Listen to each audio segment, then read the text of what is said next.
Unlike anyone else in Year Strip 1, Winston Smith seems to understand that he might be happier if he were free. He watches others and tries to blend in, tries to conceal his unpardonable desire for freedom. However, he has committed deadly thought crime. Being a peculiar individual in a totalitarian state, he can't resist the urge to rebel. In writing in the diary, he becomes a thought criminal and considers himself doomed from the very start.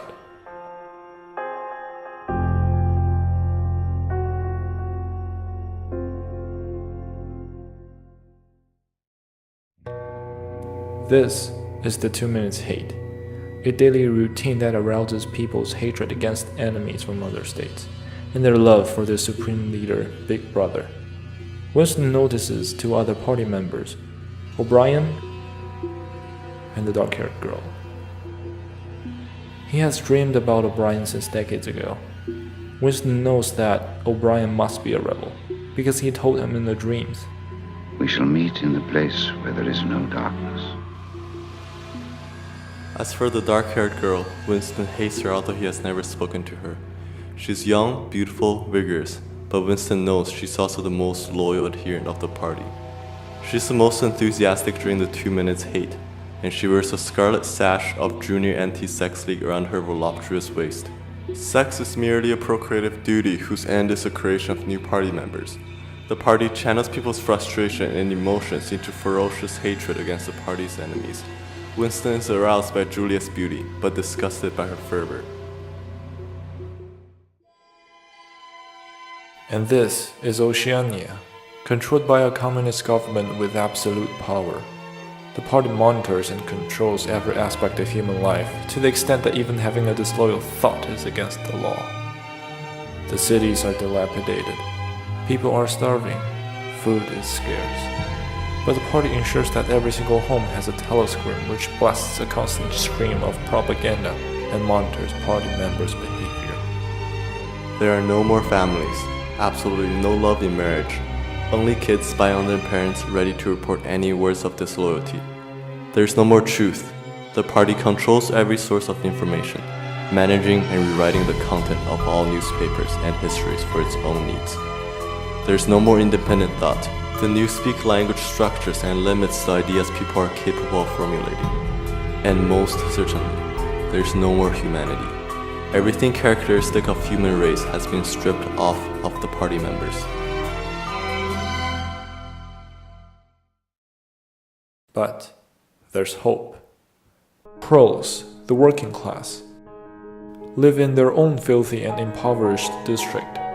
However, not shackled by telescreens or newspeak. They have the most precious possession, freedom. To the party, they are animals, but on the contrary, they live like real humans. They marry for love, they work for family, they seek pleasure in recreation. They hold the key to the past because nothing can change their unintelligent, stubborn mind. They hold the key to the future because nothing can erase their primitive human nature. Winston desires love, companionship, and freedom, and to his surprise, he finds him in the last person he would expect. The dark-haired girl, Julia. Under her obedient facade is a restless heart for rebellion and pleasure. Unlike Winston, Julia is not so speculative about the party. He accepts the party and her life for what it is. Her relationship with Winston changes the nature of Winston's rebellion, from a timidly rebellious party member to a reckless criminal. Winston has transformed himself to a more sensible, humane individual.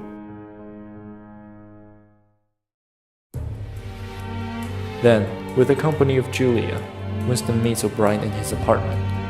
The meeting is brief, but it establishes O'Brien as an enigmatic and powerful figure. He is the embodiment of everything Winston hoped he would be. Winston unconditionally accepts the terms of the Brotherhood, and without a doubt, believed in O'Brien. The future is promising. Winston has found a loved one to whom he has vowed to never betray. And the presence of the Brotherhood also overthrows the party's absolute control.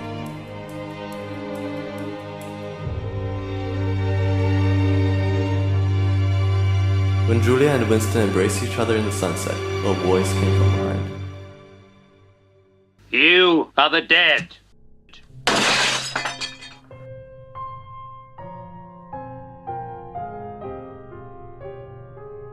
In the Ministry of Love, where punishment and correction take place, Winston meets O'Brien in a place where there's no darkness, his prison cell.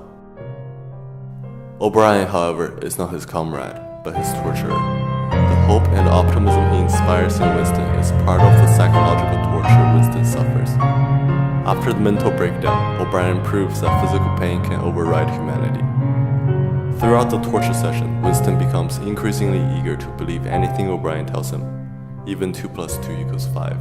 At last, when facing a writhing storm of rats prepared to devour his face, Winston betrayed Julia. His betrayal marks the success of the party's correction and the futility of Winston's attempt to rebel. In the very last chapter, Winston totally surrenders to the party, sitting in the Chestnut Tree Cafe, where political criminals gather and wait for their execution. Winston whispers, he loves Big Brother.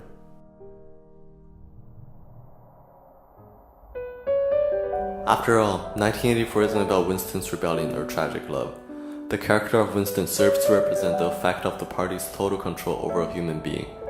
The objects and people around Winston symbolizes different conflicts. Big Brother is a party in its public manifestation, a reassurance to most people. But to Winston, he is more of a threat, as there is no way to escape from his overwhelming gaze. The omnipresent telescreens are the most direct symbol of the party's constant monitoring of its subject. Through propaganda and bombardment of political information, the party deprives people of their ability to think. It symbolizes how totalitarian government abuses technology for its own end, instead of exploiting its knowledge to improve civilization. The glass paperweight, an artifact that Winston bought in the Pearl District, symbolizes the past that can't be altered by any force. In buying the paperweight, Winston attempts to reconnect with the past. However, this magical thing that seems to possess the power of preserving the past is eventually destroyed by the thought police. All in all, Orwell portrays the perfect totalitarian society, the most extreme realization imaginable of a modern-day government with absolute power, to warn readers in the West of the dangers of totalitarianism.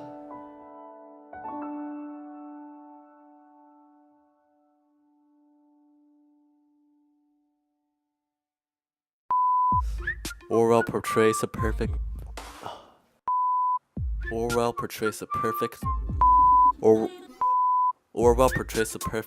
totalitarian government. Orwell portrays a perfect